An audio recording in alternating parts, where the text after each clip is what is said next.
여기는 서청의 초대위원장 선우기성이에요. 근데 이 선우기성에 대해서 시가 이게 누가 쓴 시냐면은 고은 선생입니다. 그래서 좀 처지가 어려워지셨는데 그 고은 선생의 만인보다는 기가 막힌 작품이죠. 정말 자기가 만났던 사람들 또 역사 속의 인물들의 얘기를 갖고 시를 썼는데 아주 기가 막히죠. 나는 선우기성이 아니라 이승만의 손가락이다. 오늘도 이승만이 주먹 2개를 쥔다. 이 손가락은 뭐예요? 바로 손가락처럼 그걸 의미하셨던 것 같아요. 그래서 백색 테러가 시작되고 유해를 낭자하고 조병옥의 지원을 받고 미군 첩보원도 38선도 넘고 김일성 별장도 넘고 선우기성이 점점 살벌해졌다. 38 이남이 떨어졌다. 모든 도시들 모든 철락들 선우기성의 밤뿐 아니라 모든 사람 대낮에도 벌벌 떨어졌다. 이렇게 이제 시를 썼는데 서북청년단을 얘기할 때 선우기성은 훨씬 착한 편으로 나올 겁니다. 문봉재나 김재능에 비하면. 뭐 이런 상대적인 얘기겠지만. 그래서 청년운동의 어제와 내일이라는 책도 있고 한국청년운동사라는 뭐 또 훨씬 더 두꺼운 청년운동 조직을 정리한 책을 또 쓰기도 했습니다. 평안청년회. 뭐 이게 서북청년회가 북쪽 사람들이 이제 작은 청년회를 여러 개 만들었는데 그게 7개인가 모여서 통합돼서 만든 거예요. 메가더 장군을 환영하는 깃발도 들고 있고요. 네, 사진이죠. 근데 자, 이게 이제 인터넷 뒤지다가 보니까 아주 재미있는 게 있어서 갖고 왔습니다. 46년 결성된 서북청년회를 설명한 다음 보기 중 맞는 것은? 여러분 한번 같이 풀어볼까요? 1번. 해방공간에서 백색 테러를 일삼았던 극우 청년 조직으로 김구 암살에 관여하는 등 각종 학살, 폭력, 살인 같은 잔혹한 형태 때문에 공포의 대상이었다. 맞는 것 같죠? 2번. 북한 정권의 종교 탄압을 피해온 평안도 황해도 지역 개신교 피난민의 제조 조직으로 한경직 목사의 영락교회를 중심으로 모여 미국의 원조를 끌어와 성장했다. 이것도 맞는 것 같네요. 3번. 이승만 정권이 해방공간에서 경찰력의 공백을 메우기 위해 서북청년회를 활용했다. 1948년 제주도 4.3 사건 당시 제주도에서 준경찰 조직으로 활동하며 민간인까지 학살하고 부산극장 사건을 일으키는 등 좌익 활동을 탄압하는 데 동원됐다. 맞죠? 4번. 서북지역 개신교 민족주의자인 안창호, 이승훈, 조만식을 기원으로 오산학교, 숭실학교 출신들이 주지를 이뤘으며 초대위원장을 맡은 선우기성은 광주학생운동과 상해 임시정부에 참여한 인물이다. 4번이 틀릴까요? 상해 임시정부는 약간 조금 문제가 있을 것 같은데 선우기성이 백범의 추종자는 건 맞습니다. 문봉재는 이승만 추종자고 선우기성은 백범 추종자예요. 그래서 결국 요 부분이 약간 그렇긴 하지만 1, 2, 3, 4번이 다 맞는 얘기예요. 여러분 서북청년단이요. 야만적인 짓을 저질렀지만 그 사람들이 꼭 학력이 낮은 사람 아니에요. 학력이 높았습니다. 그리고 서북청년단이 뭘 했냐면 군정청 교육부장을 협박을 해갖고 6.1주 아들이었는데 거기다가 칼 들고 가서 협박을 해서 뭘 얻었냐면 서북청년단이 학력증명서를 띄워줘요. 왜냐하면 이북에서 내릴 때 학력증명서 안 갖고 왔잖아요. 그래서 우리 안 갖고 왔는데 나 이북에서 고등학교 고보 나왔어. 나는 일본에서 대학 나왔어. 이걸 서북청년단이 확인해 준 거예요. 그걸로 어딜 입학합니까? 서울대도 입학하고 고려대도 입학하고 연대도 입학하는 거예요. 그러니 서북청년단의 위세가 등등했죠. 학교 문턱 좀 갔던 사람들이 가서 다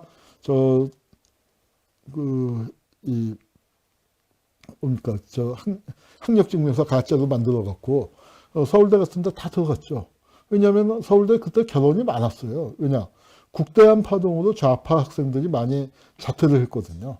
그 빈자리를 서북청년단 출신들이 가짜 학력증명서 갖고 그래서 이제 많이 들어갔습니다. 그래서 서북청년단이 그런 것도 그러니까 식량 나오죠. 그리고 그러니까 한 100명, 200명씩 모이는데 북에선들이었으니까 떨거지고 가진 게 없잖아요.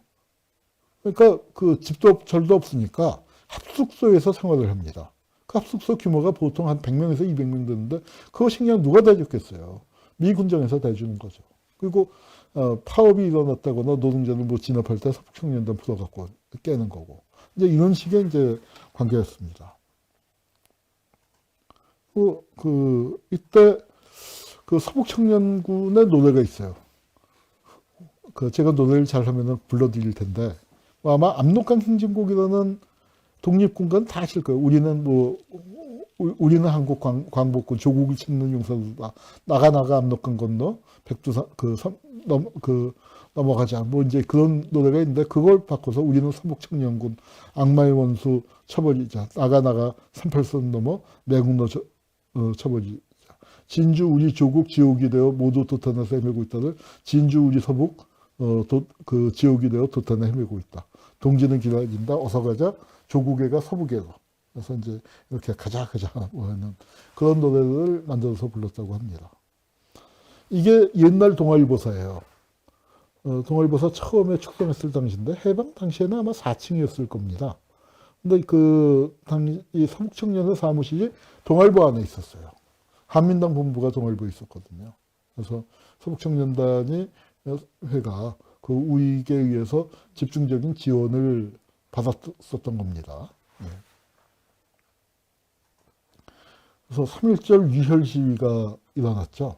그 유혈 시위가 바로 2명이 죽고 여러 명이 이제 중상을 입은 사건인데 그 사건이 서북청년단이 본격적으로 활동하기 시작을 하는 이제 그런 계기가 된 거죠.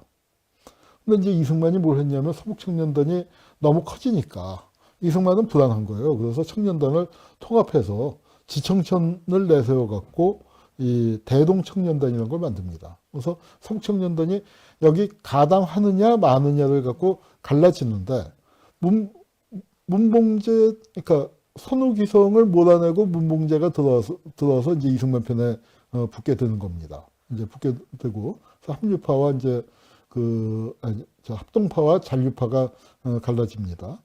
그리고 대한청년단을 거쳐서 이제 이 대동청년단으로 다 합류하게 되죠.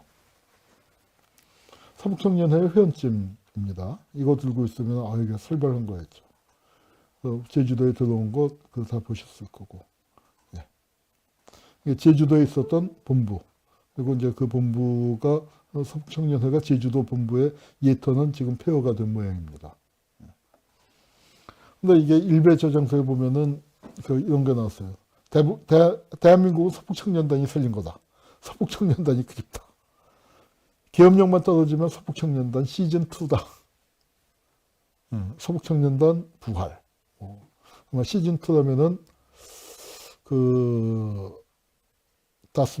아마 김어준 가만두지 않겠죠. 김어준 총수나 저 같은 사람이나 이제 아마 시즌2 기다리고 있는 것 같습니다.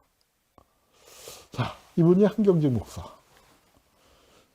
한국 기독교에서 가장 영향력이 큰 분이죠. 서북청년단을 만들었을 뿐만 아니라 또 뭘 만들었냐. 40년 뒤에 한기총을 만든 분이죠. 한기총이 한경직 목사한테 세배에 가서 만들게 됐다는 유명한 얘기가 있죠. 서북청년단 사람들이 모여서 산 곳이 해방촌이에요. 그래서 일부는 영락교회 가고 일부는 이 해방교회. 여기 이제 많이 자리 잡았습니다. 한경직 목사가 자기가 인터뷰에서 그렇게 얘기했죠. 그때 공산당이 많아서 지방도 혼란하지 않았겠시오? 그때 서북청년회라고 우리 영락교회 청년들이 중심이 되어 조직을 했시오. 그 청년들이 제주도 반란 사건을 평정하기도 하고 그랬시오. 그러니까 우리 영락교회 청년들이 미움도 많이 사게 됐죠. 이 한경직 목사는 한경도 사람이에요. 그런데 하여튼 평안도 그쪽을 이제 장악을 하게 되죠. 그리고 서북청년회가 최근에 다시 부활하는 부활총회의 모습입니다.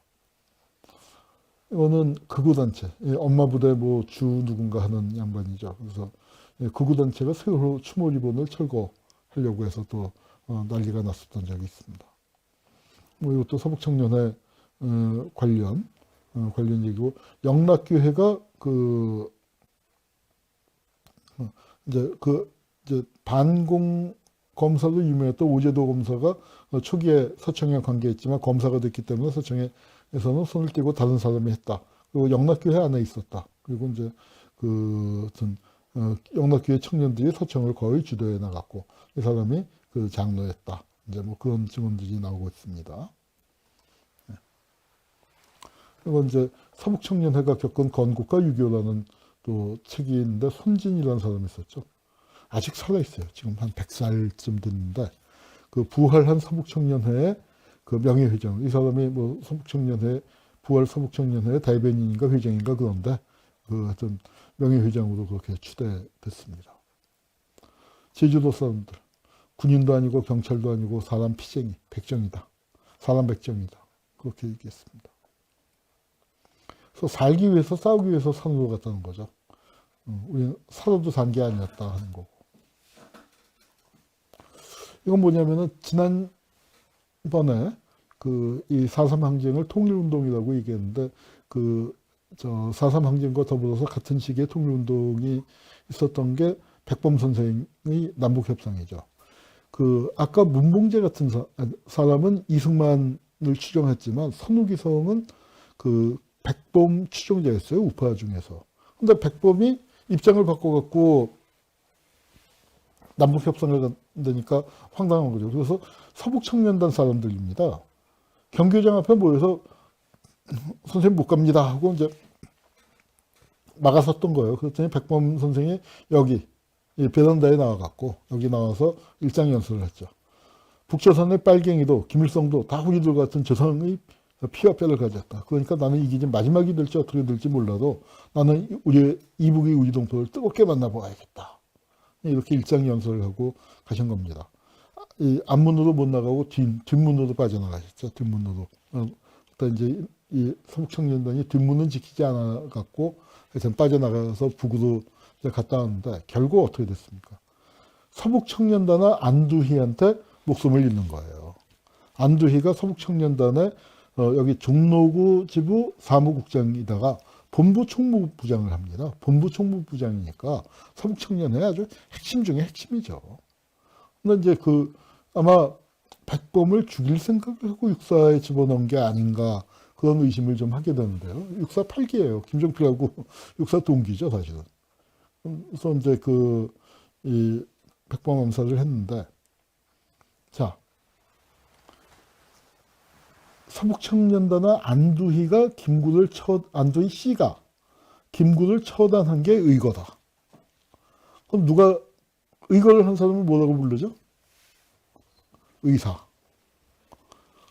여러분, 안의사예요, 안의사. 김창룡이가 이제 안두희가 나중에 고백을 했어요. 그 백범암살 끝난 다음에 김창룡을 만났더니 김창룡이 반가워하면서 뭐라고 불렀냐면 안의사 수고했어라고. 안의사 수고했어. 그럼 누가 안의사입니까?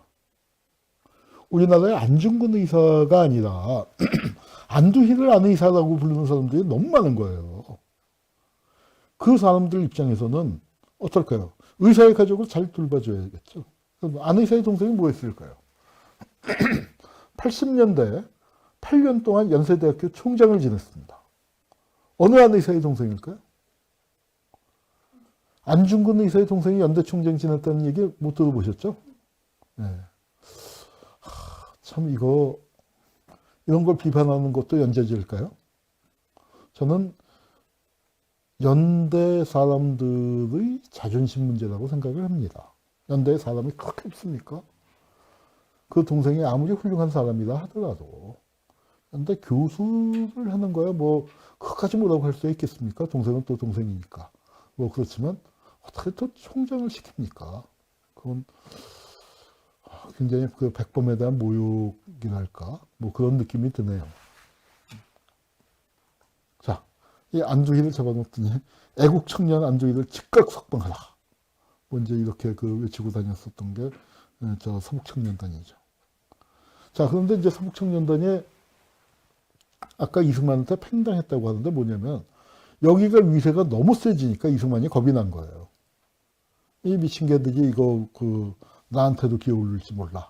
그래서 이제 이걸 통제를 해야겠다 하고 일정하게 선을 긋고 대동청년단 이런 걸 만들어서 서북청년단의 길을 꺾는 거죠. 그래서 청년단체를 다 통합을 하고 그래서 이제 그 밑에 일부는 들어가고 일부는 안 들어가고 뭐 이제 이런 상황이 벌어졌는데 그러니까 이승만이 그러니까 이 서북청년대 이 사람들이 기독교에 그리고 우리가 잘못 알고 있는 게 이 사람들이 깡패지만 인텔리들이 많아요.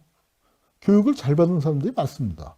그 사람들이 교육받은 깡패가 더 무서운 거죠. 그 사람들이 미국하고 결탁을 돼서 미국과 관계가 보통이 아니었는데 김성주라는 사람이 서북청년회 부회장이에요. 아주 1급 간부였습니다. 그런데 이제 이렇게 대동청년단으로 만들어지고 뭐 이런 과정에서 배제가 되고 하다가 언제 뭐가 됐냐면요. 그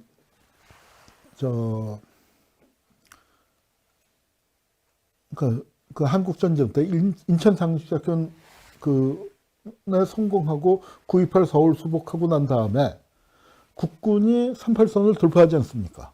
완전히 새로운 전쟁이 시작된 건데. 그래서 국군과 유엔군이 쫙 밀고 올라갈 때, 자, 이거 이제 복잡한 상황이 벌어지는 겁니다. 우리 한참 북한 붕괴론 나올 때, 그런 얘기들이 이제 종종 나오고 했는데, 북한 정권이 무너지면 거기가 대한민국게 될까요? 아니거든요. 우리 헌법에는 북한이 대한민국 영토로 되어 있습니다만, 국제 정세상 절대로 그렇게 될 리가 없어요. 미국이 그렇게 안 해줄 거예요. 여러분, 신라가 삼국통일을 했는데 그 고구려 영토는 어디로 갔습니까? 거의 대부분 당나라한테로 갔죠. 뭐 그 비슷한 상황인데 여기서도 그러니까 38선 너머에 그러니까 이제 이북우도 지사를 임명을 하는데 거기서 미군정이 지사를 임명한 거예요. 그러니까 이승만도 지사를 임명했는데 미군정이 따로. 그래갖고 그 사람이 그게 평안남도 지사로 임명된 게 김성주예요. 근데 이게 평양에 입성을 했는데 평양 사람들이 이승만이 평양에 갔을 때보다 김성주가 오니까 더 환영을 했다는 거예요. 이승만이 화가 단단히 났죠. 그런데다가 통치권 문제도 갈등이 벌어지니까. 51년 1월 19일이면은 일사후퇴하고 나서 이제 다 남쪽으로 내려온 다음인데 그 다음에 병립의 기현상. 두 개의 집권이 정통을 주장한다. 여기 함남지사가 나왔습니다만 평안남도 지사도 마찬가지죠. 그 정부에서 임명한 김병현이라는 사람하고 미 유엔군 당국이 임명한 김성주하고 충돌을 하게 되는 거예요. 그래서 이제 이게 어쭈구리가 된 거죠.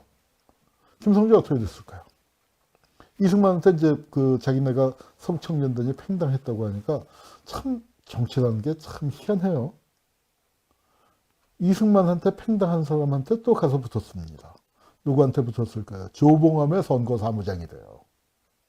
그러니까 조봉암이 농림부 장관이 돼서 농지개혁을 이끌었지 않습니까? 그런데 조봉암 인기가 올라가니까 조봉암한테 무슨 뭐 독직사건 뇌물받은 걸로 해갖고 이렇게 잘라버렸는데 그렇게 해서 이제 밀려난 사람들끼리 이제 몰려갔는데 그러니까 이제 정권 입장에서 볼 때는 괘씸한 거죠. 그래서 이 헌병사령관이었던 원영독이가 잡아다가 감옥에서 청살됐다고 하는데 아마 원영독 집에서 죽었을 겁니다.